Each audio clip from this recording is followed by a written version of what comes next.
Welcome to another episode of T-Dub's Film Room brought to you by thebarnauburn.com. We've got the Baylor football review. Let's get right to it.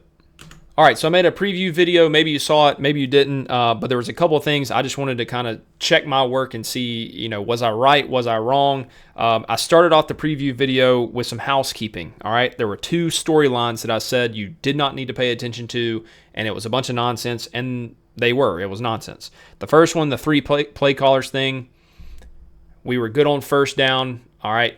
We were good on third down, and we don't have three people calling plays, all right? We don't have a first down, a second down, third down play caller. It is a game planning tactic that's very common across football. So that's a non-issue. Don't worry about it. Did it look discombobulated? No. All right, we actually had really good answers throughout the game. So that's the first one. The other one, the three quarterbacks, all three quarterbacks are going to play. Did any single person besides Jackson Arnold take a direct snap from the center? No. Okay. So I said that wasn't going to be an issue, both of them, so just wanted to cover that. Let's talk about the matchups. All right, for matchups on Auburn offensively versus Baylor's defense, if you look at offensive line versus defensive line, running backs versus linebackers, quarterbacks, receivers versus DBs, I had Auburn on the front, Baylor on the linebackers, Auburn on the quarterbacks, receivers versus DBs. Feel pretty good about all those. Obviously, our running game was really strong, but, at the end of the day, I think it was because of how dominant the front was and then the scheme and then Jackson Arnold more than it was just our running backs dominating the linebackers specifically. I thought our running backs played well. But then on the schematic side, I had it as a push. And look, we'll look at the film in a second. Aranda had some funk, man. He absolutely had some funk. And they were stubborn about what they were going to let us have and not let us have. And ultimately, we were patient enough and we swallowed our pride enough, as Jackson Arnold said post-game. So I actually think a push there is pretty fair, even though it seems like we dominated and controlled the game from that matchup standpoint. Let's talk about the other side of the ball. All right, Auburn's defensive line versus Baylor's offensive line. I gave that to Auburn, even though I started as a push, and I'm glad that I kind of made that correction. Our front performed better than their front, defense to offense. Linebackers, our linebackers versus running backs. I said Baylor, and I actually, our linebackers did okay, but there was a couple of times, we lost contained, didn't fit correctly, but our guys played physical. They're really athletic, so I'm excited about, continuing their experience. And then our DBs versus their quarterback, receiver, and passing game, I gave that a push, but at the end of the day, I really wasn't thinking – I didn't think our safeties and nickels would be left out to dry as much. On the matchup side, you'd have to give that to Baylor. They threw for 400-plus yards, maybe 2 or 3 touchdowns and no picks. So definitely Baylor won that one. And schematically, I gave it a push. Really, I don't know, Baylor schematically, maybe give them the edge there on that, their offense versus our defense. But we'll get to the film in a second and take a look at that. Let's look at the 5 X factors for each team, and then we'll get to the film. All right, for Auburn, in order, I said Keldrick Faulk, Jackson Arnold, Champ Anthony, Jeremiah Wright, and then whoever our kicker was going to be. Keldrick played really well, had a sack, had a pass breakup, had a few tackles. Jackson Arnold at number 2 probably should have been number 1. He dominated the game, made good decisions, and ran the ball really well. Champ Anthony at number 3, he showed up in that matchup specifically with Mike Trigg, was there often. We'll look at that. Jeremiah Wright, we'll look at it. There were some other offensive linemen that I thought were really, really good. But Jeremiah Wright I picked because how important he was going to be in the run game, but then also how much potentially a weakness he would be in the pass game. But I thought he performed well in both facets, so I think that was a big one for us. And then the kicker, not a huge deal. We didn't kick balls out of bounds. We made our 1 field goal attempt, so that one would kind of be a check for us. Let's look at the Baylor side. All right, number 1, I said Michael Trigg. He was dominant, man. Obviously, they had the little receivers matched up on our safeties, and they were getting open. Ashton Hawkins, Cole Wilson, I believe. But Trigg was dominant. He's a really good player, so I feel good about that being number 1. Number 2 was Devin Bobby. Schematically, they kind of kept him high, and so he wasn't quite as dominant, but he did show up and make good tackles. 3 was Keaton Thomas. That was a tough one for him. Our offensive line was climbing to the second level. He's not a huge dude, and he was kind of getting sucked up quite a bit, but he made some plays as well. Sawyer Robinson was number 4. Definitely could have been 1 or 2. He played really well. And then number 5 was Bryson Washington, who didn't have a huge impact on the game, but I think he had one long one where I think it did get called back for holding, though. So that was the 5 for Baylor. All right, first thing we're going to look at is Auburn's defense on film. So, we talked about X factors, Sawyer Robertson and Michael Trigg, and we talked about some of like the matchup problems that I think we had. This is the first third down of the game here. We don't quite give it up, but like we basically do. And I want to point this out because I'm going to show you guys this exact play essentially. But definitely they love what I would call formation the boundary here, whether it's the twins or the trips in this case to the boundary. They're creating a lot of space to the field to work one-on-one, but also just to create gaps in zone coverage and space. And then they're just bringing these guys across the middle of the field. And they're matching up with our linebackers and our safeties instead of our corners with guys like Michael Trigg and with guys like Ashton Hawkins and Cole Wilson. DeMarcus Riddick's got to do something. We're kind of in like a 3-double cloud is what I would call it here. But we just, we didn't do a great job defending this exact concept pretty much all night. And I'll show you guys a few different examples. All right, I'm going to highlight this real quick. 3rd and 9, second half. A lot of the same type of problems here for us in terms of like formation of the boundary. But one thing that looked like we kind of adjusted to some in the second half were we were saying, look, man, like let's shade inside and leverage inside, because if you guys want to run some kind of 3-level flood to the boundary, you're not going to have a lot of space to get that done. That makes a lot of sense to me. This was good coverage. Keldrick Falk gets a PBU, and we get off the field on 3rd down. All right, not quite the same thing, but just again, it just seemed like, man, we were surely trying to play square up kind of and not shading toward the inside of the field for some reason. This is Riddick on Trigg. That's a bad matchup for us. We talked about it preview. Create separation. 2nd 9, that's a big conversion for them. All right, here's another time where they run that same concept. The ball is basically in the middle of the field, but this would have, if it was left hash, they would have been formation of the boundary here. They end up going to the, the wide side here with all this space. Earlier in the game, we dropped the buck and kind of got in the way here. Xavier Atkins does a pretty good job of getting in the line of sight here, and the coverage isn't even that bad. But again, here's the drag, and then here's the kind of the second in-breaking route behind it. Woodyard does as good of a job as he can here on Trigg, and we do have a safety here that's kind of playing quarters or something, so he can help out a little bit in the middle. But that's a completion and a broken tackle and a big play for them. But just wanted to show that same concept where they kind of run the, shallow dig, shallow cross, even though they're on the same side, whatever you want to call that concept, basically having a dragger and a dig behind it.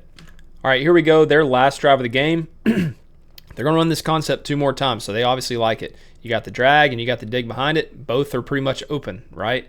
Again, I don't, it's too high for sure. It looks like, I don't know, some kind of half-field coverage, something like that, but we're just letting them inside, giving them separation, just kind of confusing. But it is fun watching these young guys get after. You got Jarrett Smith out here. You got Blockton, Chris Murray, starting to get some pressure on the quarterback, and we'll look at a couple more of these. All right, again, last drive of the game. You've got some young guys out here. Keyron, Darian Smith, Blockton for sure gets the holding call, and then Chris Murray. There's a lot of good stuff going on here. A lot of guys winning their battles. Okay, obviously Blockton here gets the holding call, but Darian Smith, Keyron Crawford doing a good job. It looks to me like, Darian Smith and Blockton, just from, this last drive of the game, even if you need some interior guys providing pass rush without having to bump Keldrick or somebody else inside, those guys might be your guys. All right, here we go. Same set. All right, Darian Smith winning, Keldrick coming and cleaning it up. Keyron Crawford doing a really good job there as well. That's a nice looking pass rush, and again, I like the true freshman here, Darian Smith. He looks very slippery, very hard to block here one-on-one, and then we flush him out. Keldrick Falk finishes it up. Wanted to highlight this one just because I hadn't really pointed this guy out, but Xavier Atkins here, he was physical all night. He wasn't perfect, but I saw a lot of hitting going on from Xavier Atkins, so that was pretty fun to watch. Guys, 3rd and 13, last drive of the game. Trips in the boundary is, basically, I know it's middle of the field, but what do you think they're running? Drag, dig. They went back to that. Every time they needed something, they went back to that concept. Trips, shallow cross, dig behind it. Pretty much ate us up all night. Didn't look like we adjusted a whole lot. Don't really understand that. And then, of course, the last play of the game here, they got Trigg on a one-on-one. Can't quite come up with it, so we get out of there alive. But that was a couple of things. I will show a couple of good things that I like, though. All right, this was like right before halftime. I really loved this 4-man group here personnel-wise for providing a pass rush. You got Kieron Crawford and Amaris Williams running a little two-man game here with Keldrick and Chris Murray, and then you've got DeMarcus Riddick either as the back man or providing a spy, whatever you want to use him for in whatever situation. But Kieron, I thought, played a really good game. Amaris played a really good game. So a couple of these pass rushing situations, I like what we had. All right, here's one again, trips in the boundary, they orbit motion it, but here Amaris Williams absolutely dominates that right tackle and just pushes him in the lap of his buddy over here, Chris Murray. And this is with this is not a pass rushing personnel group. We've got, Big Dallas Walker, we got Jay Hardy in here, Elijah Melendez. So Amaris he showed some freaking flashes tonight, and I'm really excited about seeing him progress, the rest of this year. Here's the end zone view just because it's a really good look. Straight through his chest. All right, again, pushes him right into his buddy there, Chris Murray from the other side. Really good play. All right, another good look here. Just, some young linebackers, kind of starting to figure it out here. Robert Woolyard does a great job taking on this pull-in blocker here in the hole. All right, it's just kind of like a counter scheme. Basically, you got a guard pulling to kick and then another guy pulling up inside. Robert Woolyard diagnoses it, hits the right gap, takes him out, and then you've got DeMarcus Riddick there to finish it up. The run defense was pretty good all night, and so I like what I saw from the most part. Those young guys are going to make some mistakes, but they're going to continue to get better. So on Auburn's perspective defensively, bad matchups with our safeties and nickels and linebackers, with Michael Trigg, with Cole Wilson, with Ashton Hawkins for the most part. Baylor did a good job. They stretched it wide. They stretched it vertical when they had it. So we got attacked across the middle of the field with the end breakers. We got attacked with the one-on-one matchups, up top and outside when they had it. I thought our run defense was good, pretty much all night. What it really came down to at the end of the day was we didn't give up a ton of points. They were 3 for 5 in the red zone, 17 points. Third downs, we had them in passing situations. So 3rd and 9+, they were 1 for 6, Baylor was. Now, I know we gave up, basically a 3rd down conversion on the first drive, and then we gave up a 2nd and 20 later, that kind of thing. But at the end of the day, 1 for 6 on 3rd and 9+, and they were 0 for 2 from third down and 5 to 8. So those were kind of the breakdowns there. They were not. We just had them in situations where they had to keep throwing the ball, and at the end of the day, we kind of saw it with Alabama and Florida State. Like, especially the first week, your passing game, if it's somewhat complex, is just not quite going to be there. So we kept them in passing situations. Offense did a good job. We'll look at the offense in just a second, but yeah, I'm still excited about the defensive side of the ball. I think Durkin's obviously a really good coach. They've got size, they've got speed, they've got length. They just need, I think, to kind of refine personnel based on who we're playing and try to avoid bad matchups, and then just maybe adapt a little bit better in game. But overall, pretty pleased with the defense. If they can give up 24 points or less, I think we'll win a lot of football games. But let's look at the offensive side of the ball and see what the film said. All right, so the first thing I want to point out, I was talking about Dave Aranda and some of his funk that he was giving us. This is a great example. This is first 3rd down of the game. We don't convert it. I don't know if we gave them a sack or what you want to call it. He got tackled basically right around the line of scrimmage. But watch what happens here. Okay, what do we have? All right, well, this looks like man. What do we got? Like, if I'm looking at this from the quarterback's perspective, I'm thinking, okay, this is going to be some type of zone pressure, though, even though these guys are trying to show me man, because this alignment doesn't really make a whole lot of sense for anything when I've got trips to the field here. We've got a lot of guys up in the kind of the front here showing pressure, but, what are we looking at? I'm thinking zone pressure for sure. All right, well, we get zone pressure, but watch what happens. We got a corner blitz from the boundary, and then everybody's rolling. So essentially, and he may be locked man, but we're basically getting to like a cover 2. All right, the safety's rolling down to the flat. The middle kind of safety's rolling to the deep half. He's rolling deep half, and these guys are just breaking out to the trip side and essentially just waiting there to catch them as they break across the middle of the field. We actually don't have. We'll look at the end zone view in a second. We're not screwed here on our protection if. All right.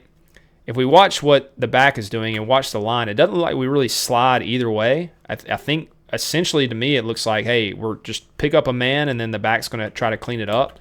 We do a pretty good job here on the boundary side. Center does a good job. Left tackle does a good job. If Damari stays here on the boundary side and is able to see this corner coming, we're going to be fine, for the most part. if we can step up a little bit in the pocket. Now, nobody's going to be open late. I think we had Malcolm Simmons, if we can see that, just because of that locked man guy here. Like maybe we could have got there. But at the end of the day, the point is Aranda was throwing some funk. I'm going to show you another one too. All right, here we go. Here's another one. This is 2nd and 15. All right, I'll just play it forward and then I'll rewind it. All right, you can see this, right? We're showing something and then we are sprinting to another thing, and it may actually be, well, I guess it's not the same thing. Maybe that's a trips adjustment, but it's pretty close. We've got a corner blitz, and then we've got guys rolling to, I think it's still basically like a 2-high structure. I'm not exactly sure. We'll see it from the end zone view. I don't think this is a bad ball. I think the camera, the way it's working, like makes it look kind of funky, but at the end of the day, we're attacking the seam, and when we watch the end zone view, you'll really see, look at all this movement post-snap. All right, again, the point of this is Aranda funk, right? This guy looks like a backer, and he's going to essentially cover like the deep half, or, I'm not sure exactly. And then the corner squeezing from the other side. But again, this is some funk, good job. I would say Jackson Arnold here. All right, look, it looks like the seam's going to be open. We can see that. And then he's just able to just get it in there and get the first down and get a good completion. I don't blame, that's a good job by Jackson there. All right, so we talked about Aranda funk. There were plenty of examples. And then, just in terms of like base and why we were able to run the ball so effectively, but we weren't necessarily able to attack them in the air, or, just because we were running the ball so well.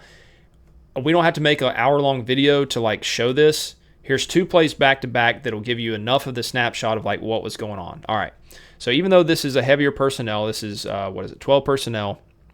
All right, you've got, essentially a 2-high shell. Okay, I would call this quarters. These guys are pretty much locked, man on man, right?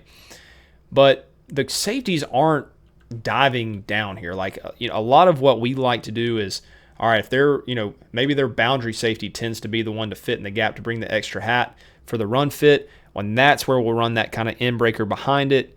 All the receiver has to do is cross the face, and then you should have a good play there on like the glance route, something like that, or even the hitches in the boundary, stuff like this. But these guys are flat. And it's like until they see the ball handed off, they are not moving. So they can kind of cheat and help on some of this stuff. Whether it's a go ball, they can try to cheat and help. Obviously, the end breakers are going to try to cheat and help. And that gives the corners, I think, a lot of freedom to be a little bit more aggressive, on these guys. So then it takes away some of the easy hitches, easy access throws, and some of that kind of stuff. So, here's one play. We run it, and that's, to Hugh Freeze's credit, he said before the game there's going to have to be some dirty yards, like a 3-yard run there when, maybe not some big gaping hole to run through. Watch the next play. It's the same exact thing, right? All right, same set, potentially the same exact play call this time. Bad fit. Here comes the safety a little bit late, right? He's waiting, and because he's late, well, now Damari's got a lot more, ability to make this into a true open field, tackling situation, break the tackle, run through Keaton Thomas there a little bit as well. So again, I don't have to sit here and do this, all day.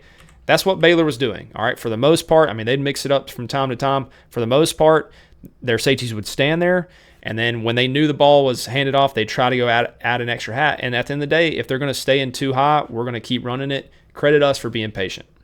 All right, kind of same principle here. What do you see? 2-high shell. Kind of squatty coverage, maybe 2 to the boundary and, well, I say 2 to the strength and 4 to the field-ish type look to me. Russian 4. Great job, Xavier Chaplin. All right, I saw some people, kind of talking about grades and stuff. Xavier Chaplin, I'm going to show you more in a second too. Xavier Chaplin was a freaking stud. And yeah, man, like, every now and then somebody will get inside, whatever, but like Xavier Chaplin was awesome. But at the end of the day, the point of this was to say, look, they're 2-high shell. They're kind of cushy, conservative defense. That's what gave Jackson Arnold a lot of room to run on called passes, even though we didn't have that much of that. But, at the end of the day, we were able to run the football, quarterback, running backs, because Baylor was being really stingy and stubborn about what they were doing defensively. All right, here's the touchdown play. I like this because we got Singleton in the backfield and a chance to get him the ball. If Jackson holds on a little longer, I understand what Jackson's seeing there. This guy, he has the leverage here. I wouldn't want to throw it either. But watch Xavier Chaplin here, all right? I was surprised at how good Xavier was in the run game. Now, look, this guy is not, some All-American by any means, but he dominated that dude, all right? And that really helped Jackson get into the end zone. Watch this from this view. This one block right here was a big reason this worked, and then freezing that guy, obviously. But he is dominated. Connor Lew doing a good job, and then Jackson's athleticism does the rest. I'm gonna show you a couple more for Xavier Chaplin, too. All right, I love this play just because I love counters. I'm going to call this a counter. Whatever you want to call it. But essentially, you got Jeremiah Wright, one of my X factors. All right, we're going to block this side down. We're going to kick, and then we're going to wrap inside with the tight end. All right, and Preston Howard did a pretty good job blocking, I thought, today, man. But watch Xavier Chaplin. He's front side, okay?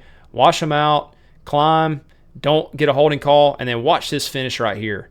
All right? I mean, that was a big reason we got in the end zone right there. All right? He's going to keep driving. We push him in, and I'm pretty sure this is one, yeah. See Mason right here? He's like, yeah, man, that's exactly what we want. I thought Xavier Chaplin in the run game was absolute. He was an absolute monster, did a really good job for us. All right, I'm going to give some credit here to Cole Pinkston because he said one of the things that I was thinking as well when reviewing the game. I don't know how we knew this was, they're going to call man-to-man here. Maybe just down and distance, place on the field, something like that. They had a tendency. But we called one of the best man beaters you can call in one of the few times they ran man coverage. All right. One of my buddies who's an Alabama guy was talking about how, if this was a better ball, it was a, terrible throw. And if it was a better ball, it would have been a touchdown. Look, we're up 14-3. Everything's working in terms of just ground, control, the ball, that kind of stuff. This is not a bad throw. This is a very conservative throw. Good protection. We know it's man-to-man because of the motion. All right, and the defender runs with the motion pre-snap. And then we just get a play action. There's, boom, we know it's man. He goes deep. So we know for sure now I'm throwing this crosser, and I'm just waiting to see some separation. I got it. He puts it up, okay, because it's Cam Coleman, and that's going to be the most conservative way that we're going to get this chunk play. I don't mind that at all, man. We can do that every time, and if we never score a touchdown, but we have to go score from inside the 10, then we can do that. All right, now a couple more like RPO looks and kind of wrinkles here. Watch their safeties again. Again, they're doing it all night. It's the same stuff, right? But a couple of things we started to throw in here, all right, on this drive. Here, we start seeing, okay, well, their nickel defender, he's starting to suck in, he's starting to cheat a little bit, try to add to. So we're running this kind of stick concept. This time we hand it off, all right, but I believe, is it the next play? Yep, next play. Hey, run the same thing. If he's going to dive in there harder, there he goes. All right, we're going to throw it out to our new guy, Eric Singleton. All right, and look, at this point, we're getting 7 to 10 yards every time we run it, and we're getting 7 to 10 yards when we hit the RPO. All right, now we're in a really good rhythm, but that's how the RPO system works. You just take whatever the defense gives you and keep running a lot of the same looks over and over again. All right, good example of that is, some of this stuff right here. All right, hey, let's stack them. Let's see how they react. Well, there's nobody really apexed here. Nobody, flashes out to take this out. So, sling it out there, get a first down. What do we do next? All right, run the same freaking play. Now they adjust, they bump this guy out, and now there's no, gap defender here. Brandon Frazier, who's basically another offensive lineman, him and Xavier absolutely maul these dudes. All right, what do we do next? Same freaking thing. Now they go back inside. Now we throw it outside.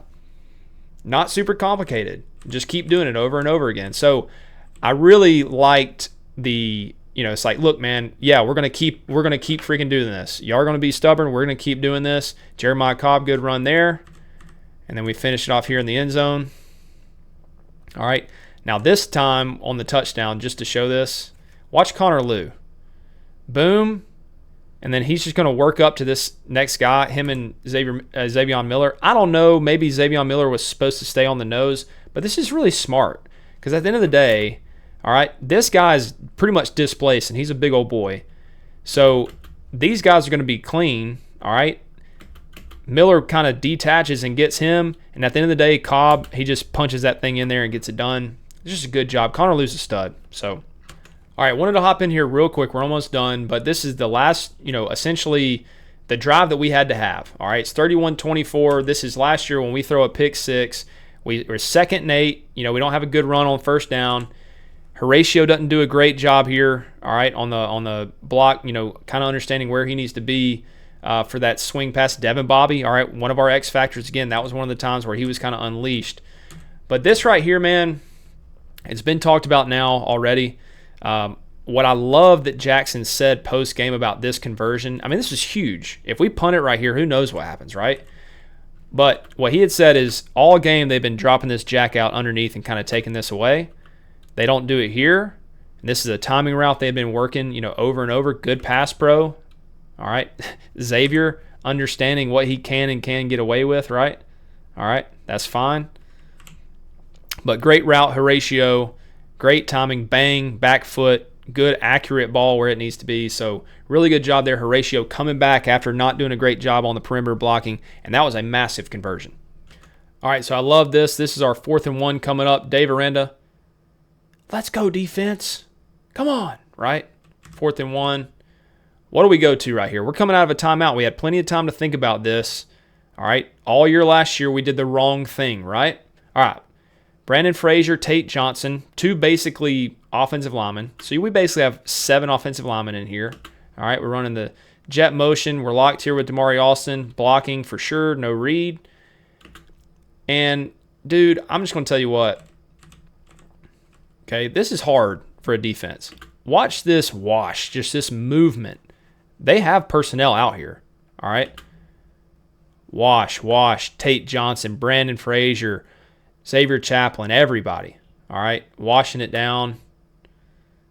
Jackson Arnold, obviously a good athlete. So I just thought between early in the drive here, when we had to have it, when last year was this drive right here, we never had. We folded under pressure. Now the A&M game was different, but we folded under pressure. We throw a pick six, we fumble, whatever it is. And this was the thing that I think all Auburn fans wanted to see over anything was when we get to this point in the game, can we actually finish? Can we actually take talent? Can we make good play calls? Can we execute? And that was really good to see. Aranda hates it. All right, so again, main takeaways offensively. I liked our offensive line quite a bit. Obviously, it was predominantly in the run game. I thought we did fine in the pass game, protection-wise as well. Aranda was throwing a lot of funk, some stuff that we really won't even see that much of. I mean, think like Baylor had all offseason to prepare for this, right? Aranda changed up his defense completely over the offseason. We didn't really change much, okay? We just changed personnel and ran what Hugh wants to do in the RPO game and allow the quarterback's decision-making and the athletes to kind of dictate what we're doing. Let the defense kind of show us, hey, what's the easiest path? What's the path of least resistance on a given play? Let's take that route. Jackson Arnold was a fantastic decision-maker. He took care of the ball, all right, ran the ball obviously really, really hard, really effectively. The passing game, I still think will come. Those receivers are too good for it not to. And Jackson's talented. He can throw the ball. So offensively, takeaway, man, running backs did well. Offensive line, I'm really happy with. More than anything, it was quarterback decision-making in the RPO scheme. It was Hugh Freeze and them looking like they were competent in terms of, the transition between the game plan and the actual execution and play calling from the coaching perspective. And then those critical downs, they freaking did it. Like on 3rd downs, they did it. And on 4th down there, when they had to have it, they did it. They made it happen. So offensively, that was really good to see. Obviously, with Ball State coming up, you hope that, Ball State maybe runs some man coverage and some single high stuff where we can kind of, allow the RPO to happen naturally, but it gives us some of the passing game. But offensively, it was really good to see. I love Jackson Arnold, and I love Hugh Freeze in that matchup. All right, I hope this was a valuable breakdown for you for the review. We're going to be doing that all season. We may even have some better versions of this coming up pretty soon. We're working on some stuff for you guys. But as always, keep it locked on thebarnauburn.com where you can get a lot of good information. Right here on their YouTube channel, T-Dub's Film Room. I'm going to be doing previews and reviews all season long. Let me show you one more thing. Head over to Rowback. Type in Barn 20 and then maybe scoop up some of this Bama gear they're going to put on sale after that debacle down in Tallahassee. I will say, I'm going to take a second real quick, maybe a minute, okay? I've got my Florida hat on. I went down to the game with some friends, and I just want to say, Auburn people, we've had to put up with so much crap, and especially this offseason.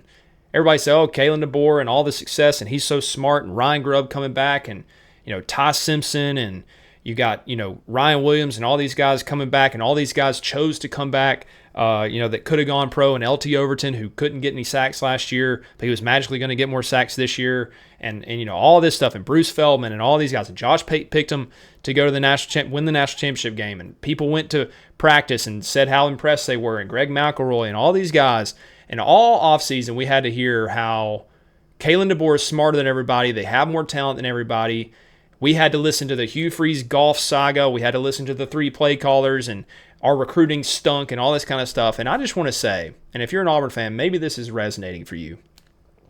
It was really enjoyable watching them get freaking pounded by Gus Malzahn and Tommy Castellanos and all that kind of stuff. I enjoyed it quite a bit. Thank you very much. And, all these people, all these pundits that, want to just give Alabama the benefit of the doubt, they don't have Nick Saban anymore, man. Like, they had the best talent. Nick Saban created these robots who also played with the most fire and intensity and the most discipline, and they had the most talent.